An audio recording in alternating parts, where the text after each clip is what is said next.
Hello and welcome to a very special video. Today we're going to talk about some of the rules and how they're presented and how poorly done that is. So this is going to be a bit more of a wordy video than normal, so I'm going to warn you up front. So sorry about that. If you don't want to watch, thanks for at least checking the video out.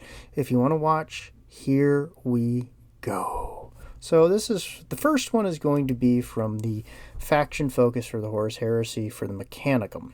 And it is going to be the Mechanicum Prime Advantage Prime Conveyor. Now, they present this as this horrid freaking paragraph that I do not understand why it's done in this way. It is stupid, it's inefficient, and it has no consideration for the end user. So what are we going to do immediately on this? So we're going to, of course, have the name and all that normal. What we're going to do is we're going to break it down so people can quickly reference the different parts of the rule. So first off, we have unit. That is going to be what it affects. So this affects a single unit with a vehicle type. And then we're going to put the restriction up there. So when you read through the rule, it does not apply to super heavies. So we're going to make our restriction cannot be a super heavy. Then we're going to go to the benefits. And the benefits, when this advantage is applied to the unit, they gain these advantages. So we get +1 to front and side armor values up to a max of 14, plus 2 hull points. And if the unit has the transport type, it increases its capacity by +2. So we did this so that people can go, it's a transport. What does that do to its capacity? And then they can quickly look through the little bits and go, there, it increases it by +2. So we want it to be quick, easy for people to reference. A block of text is not at all, considering that someone is going to be using this in game. It just, I don't know what they were thinking. Of course, they obviously don't give a shit about the end user, so let's move on. So let's talk about the Nails Bite, the World Eaters Legion Tactica. Now this is broken down into 2 bits. I have no personal issues with flavor text being in these blurbs.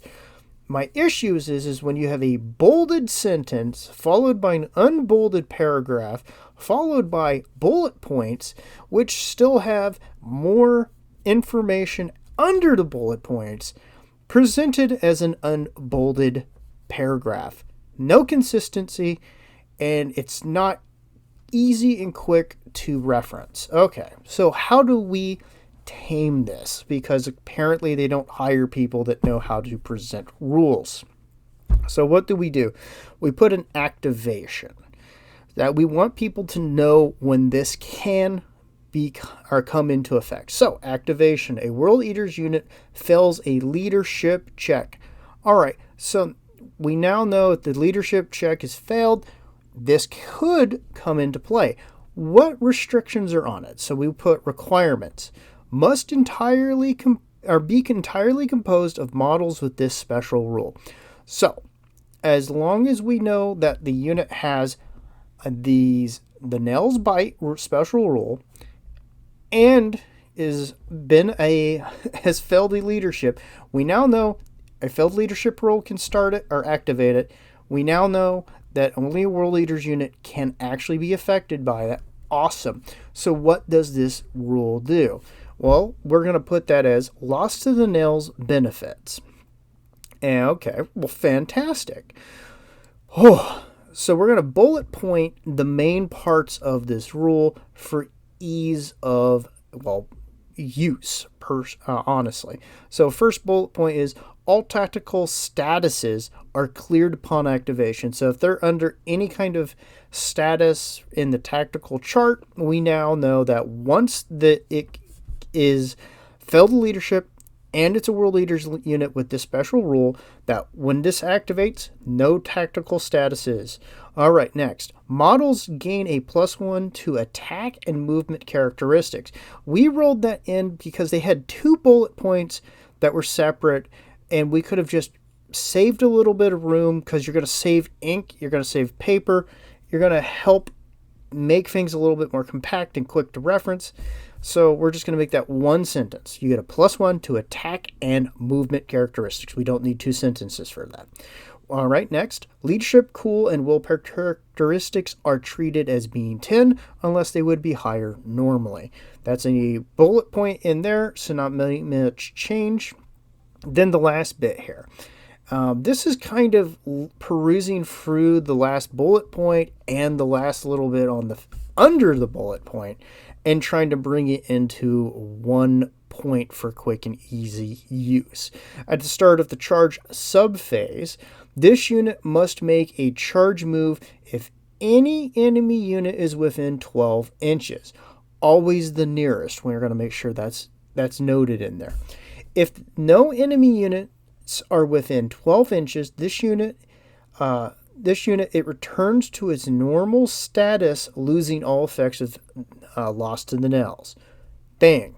All right, so we now know that this unit needs to be always near someone. If it fails that, then this goes away.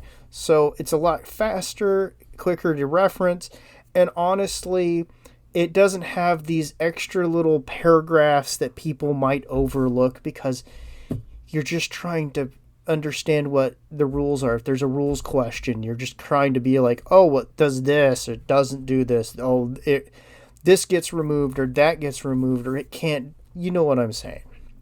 In the heat of a game, you don't want to spend a huge amount of time with your book open trying to figure every little thing out. And it's going to get frustrating if you have to do a bunch of extra reading around a rule that should have been just better presented.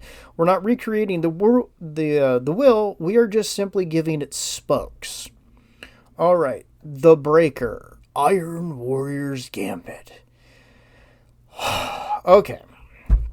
Now, the one part I didn't note in this is that this is a personal rule for Perturabo. And I know I butchered his name. I'm sorry. I like Iron Warriors, but I'm going to always mess his name up. But from that, I wanted to try to make things a little bit more clear because I'm assuming this is going to be on his unit entry anyways. All right. The Breaker.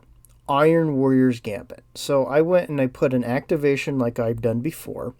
And it said, during the face-off step of a challenge. Okay, that's its activation. When you are in the face-off step of a challenge. Effect. The controlling player may select a single friendly unit within 12 inches of the combat. This unit may then make a shooting attack on the selected model, which is the opposing unit in the challenge, resolving such as snapshots. All wounds must be allocated to the model in challenge. Now, we didn't recreate the will. We just put that in what this is doing, aka our effect. Restrictions. The unit select must not be locked in combat, must be a friendly Iron Warriors unit, and blast and template weapons may not be employed. Woo! Now, I messed up on there and I should have had the unit selected, but I was in a bit of a hurry after some computer failures. But I wanted to compact this giant paragraph and bring it into something that's going to be quicker and easier. So people are going to be able to go, oh, what are the restrictions on that? And immediately go right to the restrictions and read that. Oh, what's it do? They can go right to the section that says effect and be able to do that. Oh, when can it be when can this be used? The activations thing. What we're doing is we're simply breaking it down so that people can quickly reference what part of that rule is giving them problems. Not play a game in which you waste time reading through a paragraph that just feels like it's circular.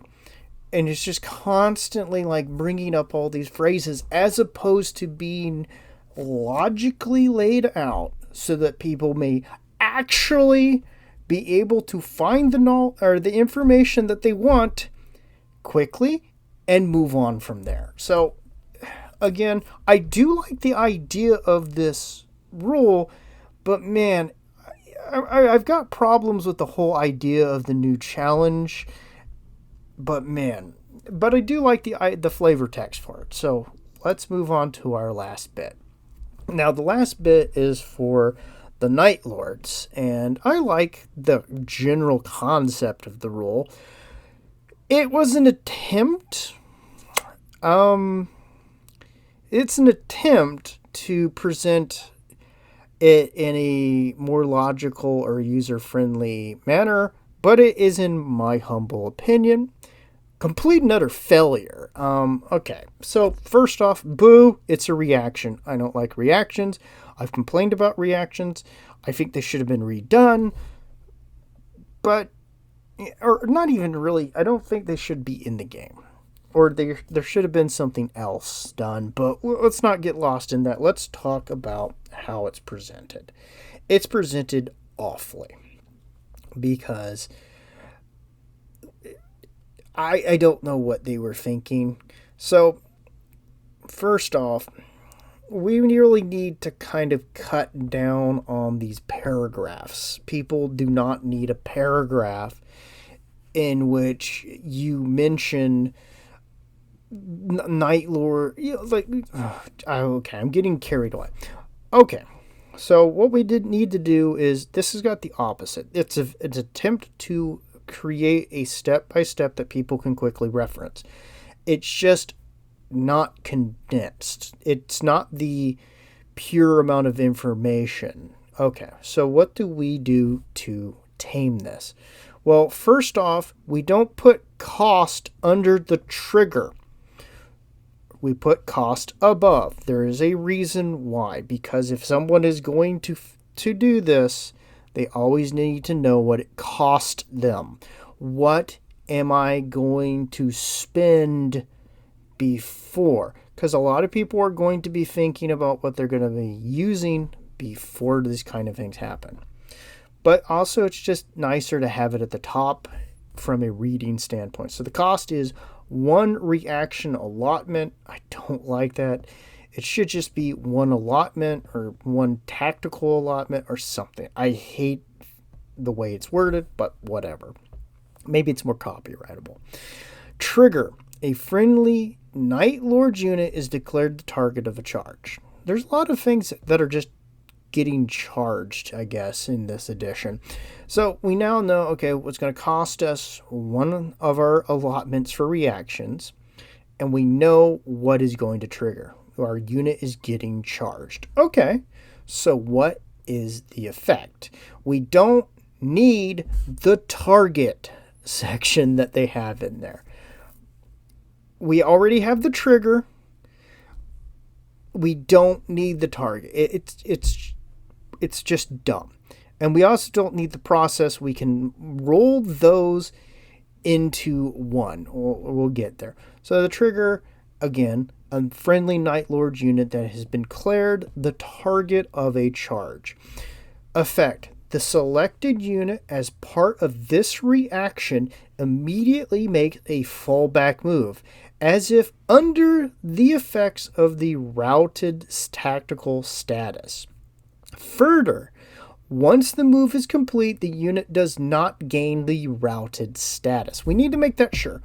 It's operating under this status, so it's going to make a fallback move as if it's under the routed status, but it will not actually gain that status. So now we know exactly what it does, how it works, and that it does not apply this status, as opposed to having a 2 points on the process, as opposed to having to have a target section.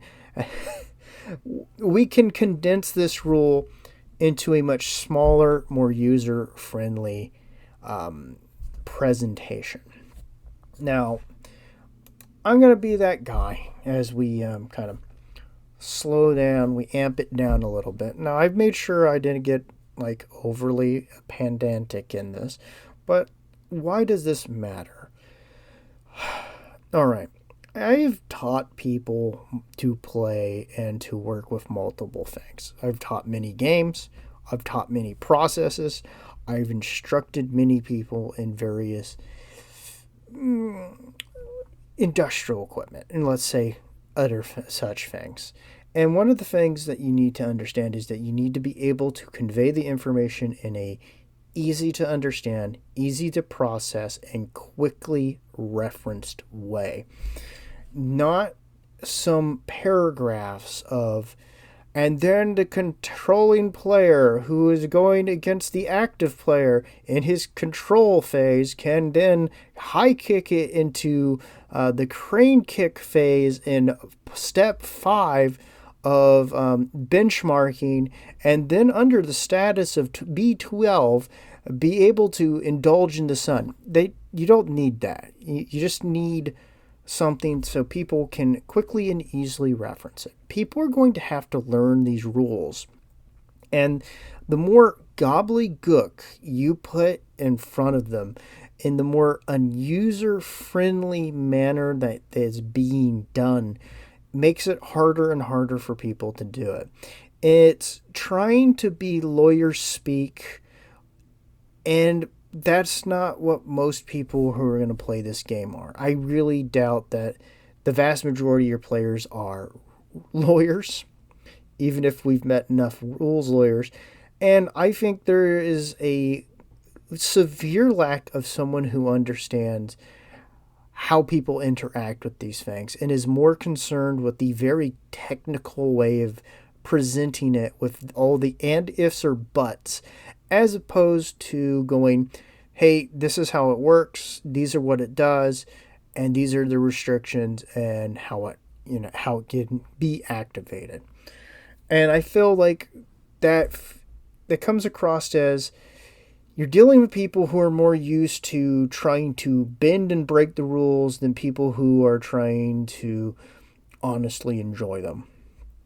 And that does really bother me. So I hope this helps people understand why I get so annoyed with what is being done by Games Workshop, the complete disregard of the customer, aka the end user, and why it bothers me. You can like all of these things, and I'm not saying anything negative about that, but I think even people who are fans can admit that the way in which they are presenting things is garbage, that they aren't concerned with their customers, and we know this, and they're not hiring people who are thinking in the terms of the customer.